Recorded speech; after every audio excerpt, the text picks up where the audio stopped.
managing outrage is crisis management. And in some sense, we're quite good at it. It's not easy, but we know how to sort of bring in a PR team. We know how to bring in a comms team.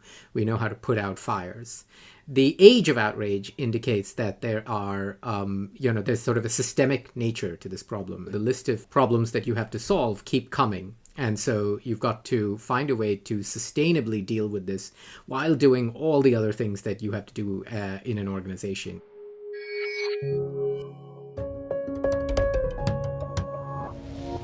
And there are three core structural causes. The first is the sense of a fear of the future, the idea that in the context of things like the advance of AI and quantum computing, we're on the cusp of a transformation that is perhaps even greater than how the Industrial Revolution changed the way the world worked. Layer onto that things like climate change and demographic shifts coming from aging societies. People are really worried about the future. If you were just worried about the future and you had deep trust in institutions, maybe you'd be okay.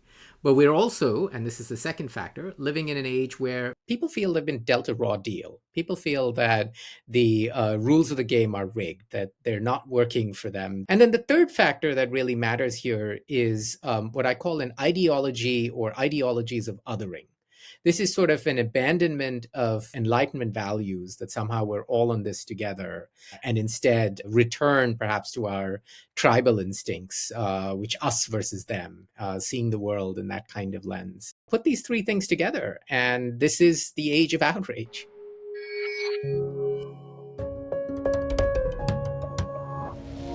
There's a sense of perspective that leaders need to take in this moment. Everybody's got to do their bit, which is really important. But nobody's going to be the sort of, white knight in shining armor that will somehow make all these problems go away. What's important in this context is to say, okay, what are the steps that my organization can meaningfully take in this process that will then deliver success in a limited way?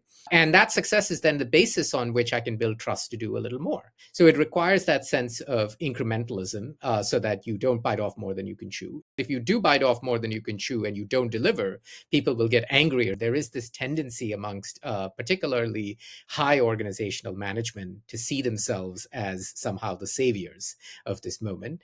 But this is a problem bigger than any one person. And by, in fact, trying to see yourself as a savior, you will make yourself more of the problem because many people will legitimately experience you as part of the problem.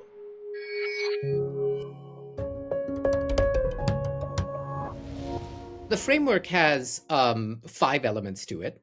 The first and most important element to it is turning down the temperature. There's a tendency amongst managers to see themselves as turning down the temperature amongst everybody else, that they are somehow above the fray and everybody else is outraged. But you're just as likely to be a victim of the age of outrage as everybody else. So turning down your own temperature, putting yourself in the emotional headspace that you can do more good than harm is the first and most important step to this. There are 4 further steps. That next step is what I call making sense of the moment. It's an analytical phase, but it's not something that you do on your own.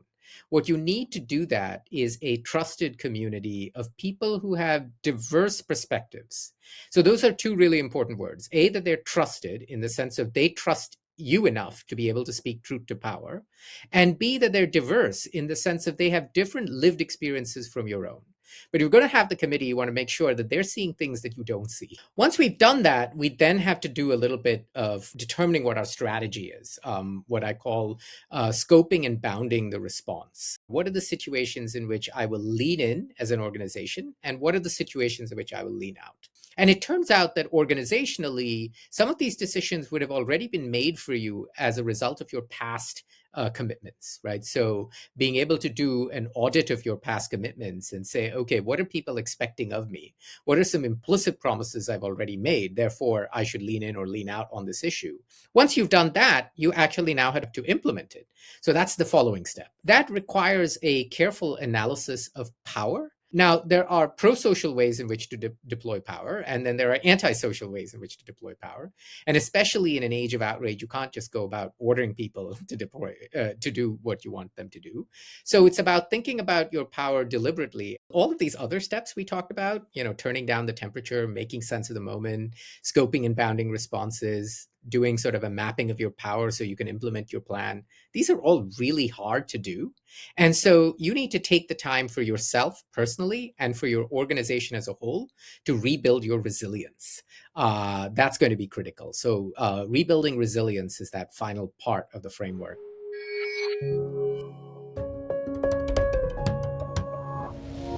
Many companies have already made these decisions by virtue of their strategy. So let's take a company like IKEA. IKEA has already, as part of its strategy, sold itself to its customers as a sort of an embodiment of Scandinavian values. They have embodied Swedish values as part of their brand.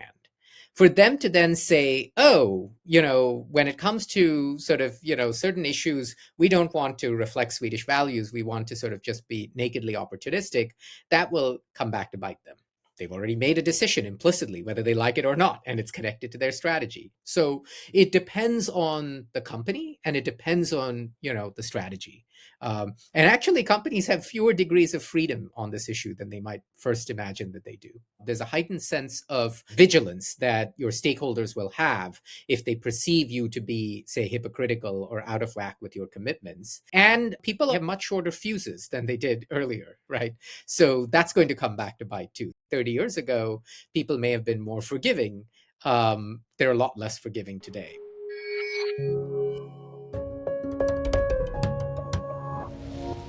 If you as a leader expect to be making all of the decisions because you don't want to take the time to build resilience within the organization, then A, you will quickly burn yourself out, and B, you will make a lot of mistakes. Classical Greeks talk about four virtue ethics. They say these are the four virtuous qualities that we want people, citizens or leaders of all types, to develop in themselves: courage, justice, wisdom, and temperance.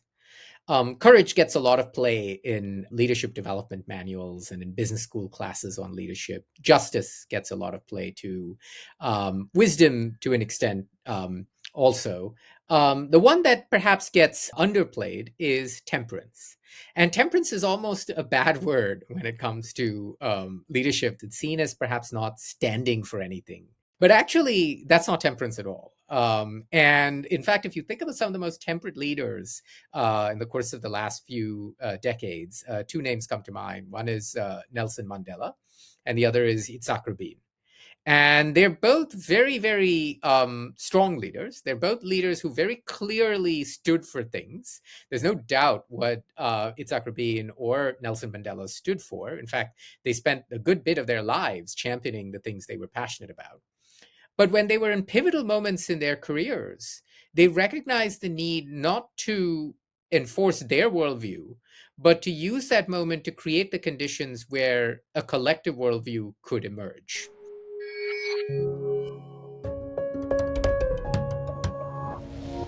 We have to look at two things. One is that what's right in a given context is not always right. Mandela would not have gotten where he were had he not made some big, bold decisions earlier in his career. Ditto Itzhak Rabin, ditto many of the important leaders. They had good judgment to recognize when was the moment for courage, when was the moment for justice, when was the moment for wisdom, and when was the moment for temperance, and how to blend all those in.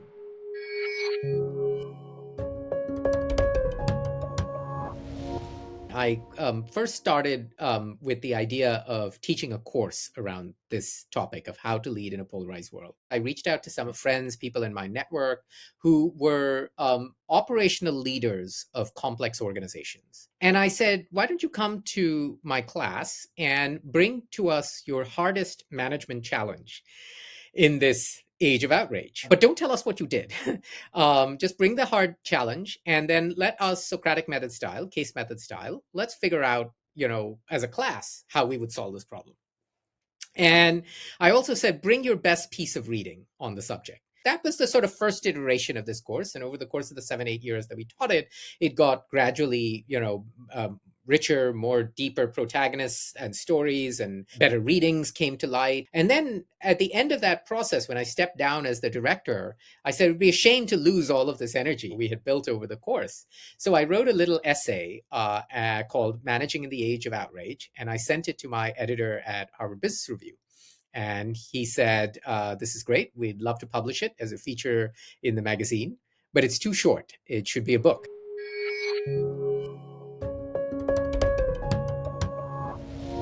The big personal surprise was, by virtue of my own leadership role, and by virtue of my power in the context of this age of outrage, I had become part of the problem. Right. I had never intended to be part of the problem. I still never do. Certainly, I think most people don't go into management or into any kind of profession hoping to do more harm than good. But because we're living in such a polarized world, and because there's so much angst and anxiety and division and disappointment, people in positions of power who aren't able to solve things for all people all the time are experienced as part of the problem. And that's quite legitimate.